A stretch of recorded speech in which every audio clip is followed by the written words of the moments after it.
Hi friends, trending ആയിക്കൊണ്ടിരിക്കുന്ന ഇഫ chicken recipe ആയിട്ടാണ് ഇന്ന് ഞാൻ വന്നിട്ടുള്ളത്. അപ്പോൾ ഇതിലേക്ക് വലിയ പീസസ് ചിക്കൻ ഞാനിവിടെ എടുത്തിട്ടുണ്ട്. ഇനി ഇത് മാഗ്നേറ്റ് ചെയ്തെടുക്കാം. അതിനായിട്ടൊരു ബൗളിൽ 1 സ്പൂൺ കാശ്മീരി മുളക് പൊടി ചേർത്ത് കൊടുക്കാം, 1 സ്പൂൺ മഞ്ഞൾപ്പൊടി ചേർത്ത് കൊടുക്കാം, 1 സ്പൂൺ മല്ലിപ്പൊടി ചേർത്ത് കൊടുക്കാം, 1/2 സ്പൂൺ ഗരം മസാല ചേർത്ത് കൊടുക്കാം. വീട്ടിൽ തന്നെ തയ്യാറാക്കിയെടുത്തിട്ടുള്ള ഗരം മസാലയാണ്. ഇനി ആവശ്യത്തിന് ഉപ്പ് ചേർത്ത് കൊടുക്കാം. 1/2 സ്പൂൺ വലിയ ജീരകം പൊടിച്ചത് ചേർത്ത് കൊടുക്കാം. ഒരു 1/2 പോർഷൻ ലെമൺ ജ്യൂസ് ആഡ് ചെയ്ത് കൊടുക്കാം. അതുപോലെ തന്നെ 1/2 കപ്പ് തൈരും കൂടെ ചേർത്തിട്ട് നല്ലപോലെ ഒന്ന് മിക്സ് ചെയ്തെടുക്കാം.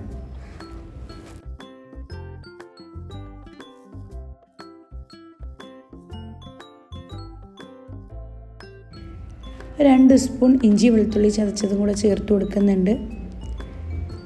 നന്നായി മിക്സ് ചെയ്തതിന് ശേഷം നേരത്തെ കഴുകി മാറ്റി വെച്ചിട്ടുള്ള ചിക്കനിലേക്ക് നന്നായിട്ടൊന്ന് തേച്ച് പിടിപ്പിച്ച് കൊടുക്കാം. എല്ലാ വശത്തും ആവുന്ന രീതിയിൽ നമുക്ക് നല്ലതുപോലെ ഒന്ന് തേച്ച് പിടിപ്പിക്കാം.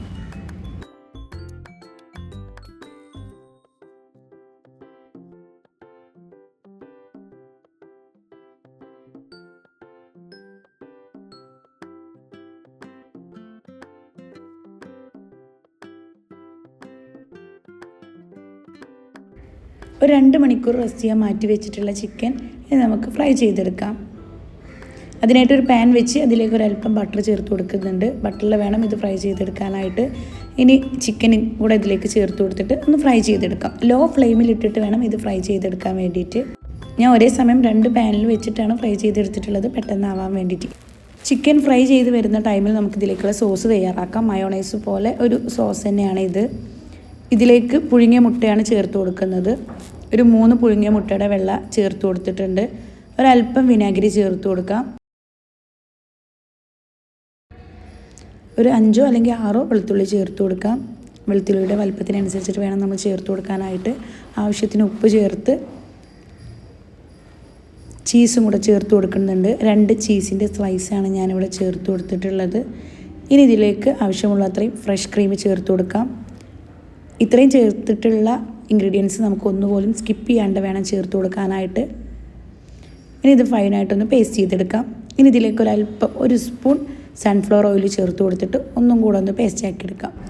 നോർമൽ മയോണൈസിലേക്ക് ചീസ് മാത്രമേ നമ്മൾ അഡീഷണൽ ആയിട്ട് ചേർത്ത് കൊടുക്കുന്നുള്ളൂ. ഇതിൻ്റെ ടേസ്റ്റിൽ നല്ല ഡിഫറൻസ് ഉണ്ടാകും. ക്രീമി ആയിട്ട് വന്നിട്ടുണ്ട്. നമുക്ക് ചിക്കൻ 2 വശവും മറിച്ചിട്ട് കുക്ക് ചെയ്തെടുക്കാം. ലോ ഫ്ലെയിമിലിട്ടിട്ട് വേണം ഇത് കുക്ക് ചെയ്യാനായിട്ട്. ചിക്കൻ ഇവിടെ റെഡിയായി വന്നിട്ടുണ്ട്. ഇനി നമുക്ക് ഇതൊരു പ്ലേറ്റിലേക്ക് മാറ്റാം. ഇനി നമ്മൾ തയ്യാറാക്കി വെച്ചിട്ടുള്ള ഈ ഒരു സോസ് ഇതിലേക്ക് നല്ല പോലെ ഒന്ന് തേച്ച് പിടിപ്പിക്കാം. ഒരു ക്ലിപ്പ് എൻ്റെ അടുത്ത് മിസ്സായി പോയിട്ടുണ്ട്. ചിക്കനിൽ തേച്ച് പിടിപ്പിക്കുന്ന ക്ലിപ്പ് എനിക്ക് കിട്ടിയിട്ടില്ല. അപ്പോൾ എല്ലാ വശത്തും ഒരുപോലെ തേച്ച് പിടിപ്പിക്കാം.